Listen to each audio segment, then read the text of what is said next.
Actual direct selling किसको बोलते हैं, बहुत ध्यान से समझना और तब कंपैरिजन करना और तब डिसीजन बनाना। एक्चुअल डायरेक्ट सेलिंग का मतलब होता है एक अच्छा प्रोडक्ट एक अच्छी अपॉर्चुनिटी के साथ मार्केट में बेचना। उस प्रोडक्ट की एक्चुअल कॉस्ट होनी चाहिए। तो अगर किसी को डायरेक्ट सेलिंग इंडस्ट्री में सफल होना है तो 4 चीजों का कॉम्बिनेशन चाहिए। अगर है तो आप सफल हो सकते हैं, नहीं है तो नहीं हो सकते। ये बात किसी को नहीं बताया जाता। सबसे पहला एक अच्छा प्रोडक्ट में दम होना चाहिए, प्रोडक्ट में क्वालिटी होना चाहिए, प्रोडक्ट में रिजल्ट होना चाहिए। अगर ऐसा है तो धंधा होगा, नहीं है तो नहीं चलेगा। लेकिन मेरा सवाल है, क्या सिर्फ अच्छे प्रोडक्ट बेचने से सफल हो जाएगा? नहीं हो सकता। ये होटल है रमाडा, 35 करोड़ की होटल है, लेकिन इसके मालिक को कोई पैसे की प्रॉब्लम आ गई और उसने आपको बोला कि भाई साहब 35 करोड़ की होटल है, मैं आपको 5 करोड़ में दे दूंगा। मुझे बताओ ये फायदा, ये जो सौदा है फायदे का है नुकसान का है? लेकिन क्या ये अपॉर्चुनिटी आपके लिए है? क्या आपके पास 5 करोड़ है? फायदे का बिजनेस है, लेकिन फिर भी आपके किसी काम का। और अगर आप खरीदने चले गए तो 3-3.5 करोड़ में तुम हो जाओगे धराशायी। बैंक वाला अलग खींचेगा, होटल तो मिला नहीं तुम्हें। सबसे पहला होता है अच्छा प्रोडक्ट, फिर दूसरा होता है पे आउट सिस्टम। आप जिस भी संस्था में काम कर रहे हैं उसकी पे आउट सिस्टम कैसी है? अगर पे आउट सिस्टम स्ट्रांग है, जनरली आज मार्केट में, हिंदुस्तान मार्केट में क्या किया जाता है, लोग ना अपॉर्चुनिटी के नाम पे कुछ भी बेचवा देते हैं और पे आउट के नाम पे बंदर पकड़ा दिए जाते हैं, लालच दे दिए जाते हैं बस नॉर्मली। अब चूंकि आम परिवार, गरीब परिवार के लोग इस बिजनेस में जुड़ते हैं तो उनके लिए 2 लाख 5 लाख रुपए नॉर्मल लगता है यार, बहुत बड़ी चीज़ है। लेकिन मेरे दोस्त आप मुझे बताइए, ऑटो बेचो तभी 20,000 का कमीशन और ऑडी बेचो तभी 20,000 का कमीशन, तो हम ऑडी क्यों बेचें? क्योंकि ऑडी बेचेंगे तो लायबिलिटी भी तो आएगी, अगले को सर्विस रिस्पॉन्स भी तो देना पड़ेगा। तो फिर हम ऑटो क्यों बेचें? ऑटो भी क्यों बेचें?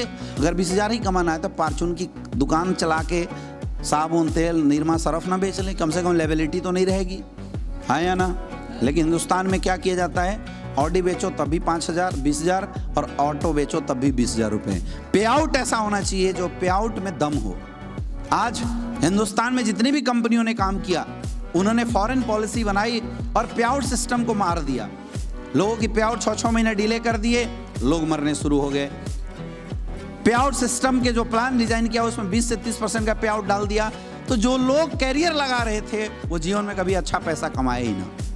तो पहला एक अच्छा प्रोडक्ट, दूसरा एक अच्छा पे आउट, और तीसरा प्रोडक्ट और अच्छा पे आउट के बाद भी कैरियर नहीं बनती। तीसरी एक और चीज़ है जो आपको अच्छा होना चाहिए, that is called education.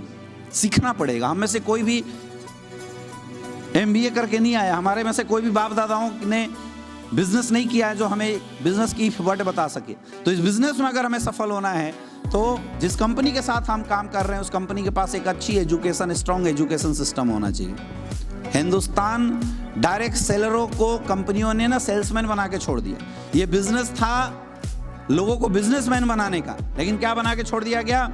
Salesman बना के छोड़ दिया गया। सेल्समैन की एक लिमिटेशन है, वो 1 लाख तो कमा सकता है लेकिन जीवन में कभी भी 10 लाख नहीं कमा सकता। जैसे सेल्समैन जीवन भर काम करता है और जीवन भर पैसा कमाता है, जिस दिन वो काम छोड़ेगा उसके पैसे बंद हो जाएंगे। डायरेक्ट सेलिंग इंडस्ट्री था बिजनेसमैन, पैसिव इनकम लेने का बिजनेस, लेकिन यहाँ पे क्या बना दिया गया? सेल्समैन बना दिया गया। और फिर होता है एक अच्छा अपलाइन। ये चारों क्वालिटी अगर मेरे दोस्त आपको अगर नेटवर्क मार्केटिंग इंडस्ट्री में मिल जाए तो मैं दावे के साथ, गारंटी के साथ आपको बता सकता हूँ कि आपकी जीवन को नेटवर्क मार्केटिंग इंडस्ट्री में बदलने से कोई रोक नहीं सकता। क्योंकि यही इंडस्ट्री हमारे और आपके जैसे एक आम लोगों के जीवन में बदलाव करने के एकमात्र इकलौता प्लेटफॉर्म है। इस इंडस्ट्री में कोई रिकॉग्निशन पूछा नहीं जाता, इस इंडस्ट्री में कोई औकात नहीं पूछी जाती, इस इंडस्ट्री में किसी की कोई पर्सनल पहचान नहीं पूछी जाती, एजुकेशन क्वालिफिकेशन किसी का नहीं पूछा जाता है। आपका अपलाइन सिर्फ एक ही सवाल आपसे करता है, क्या आपके सपने हैं? और अगर जवाब आता है यस तो वेलकम, और जवाब आता है नो तो वेलकम। यही तो बात होती है, नहीं होती है? हाँ या ना? तो समझना पड़ेगा, इंडस्ट्री गलत नहीं है मेरे दोस्त, इंडस्ट्री गलत नहीं है। कुछ लोगों के फेल होने से धंधा या कोई भी इंडस्ट्री गलत नहीं हो जाता, इस इंडस्ट्री के साथ गलत किया गया है। तो मैं बोलता हूं, क्या बंदर बेचने के धंधे को आप डायरेक्ट सेलिंग बोल सकते हैं? लेकिन लोगों ने बोला है और ये आपको समझना पड़ेगा। इंडस्ट्री में कैरियर बड़ा है, लेकिन हमें यह समझना पड़ेगा कि किस संस्था के साथ हम काम करें जहां पे हमारी बड़ी कैरियर बन सकती है। और उसकी पहचान इन 4 क्वालिटी से किया जा सकता है। यही बात आज तक हिंदुस्तान के डायरेक्ट सेलरों को पता नहीं चला, जिसकी वजह से हिंदुस्तान डायरेक्ट सेलर यूज होते चले गए हैं। ये 4 चीज को आपको चेक करना पड़ेगा मेरे दोस्त। और आप, मैं बोलता हूं, चेक करो, एसलीपीएस वेलनेस के अंदर चेक करो, क्या एसलीपीएस वेलनेस के प्रोडक्ट अच्छे हैं? अगर जवाब है यस तो काम करो, नो तो मत काम करना। दूसरा, क्या एसलीपीएस वेलनेस के पे आउट सिस्टम अच्छे हैं? हिंदुस्तान की पहली ऐसी कंपनी है मेरे दोस्त जो लिखित प्लान में 60 से 70% का पैसा लिख के देती है। गुमराह की बात नहीं है, सच्चाई है। ये वजह है कि पिछले 9 साल के अंदर एसलीपीएस वेलनेस में 260 से ज्यादा लोग डायमंड हैं और 150 से ज्यादा लोग करोड़पति क्लब में हैं। पे आउट सिस्टम का दम है, ये पे आउट सिस्टम की ताकत है। पे आउट सिस्टम की ताकत है कि एसलीपीएस वेलनेस, जिसने धंधे की शुरुआत आज से 9 साल पहले 0 से कंपनी ने किया था, आज इस कंपनी के पास खुद की 5 फैक्ट्री है और टर्नओवर के मामले में हम हिंदुस्तान की 3री नंबर की कंपनी बन चुके हैं। और उन कंपनियों को हमने पीछे किया है जो पिछले 20-30 साल से काम करती थी। ये काम एसलीपीएस वेलनेस ने किया है, क्योंकि एसलीपीएस वेलनेस के एजुकेशन सिस्टम में भी दम है।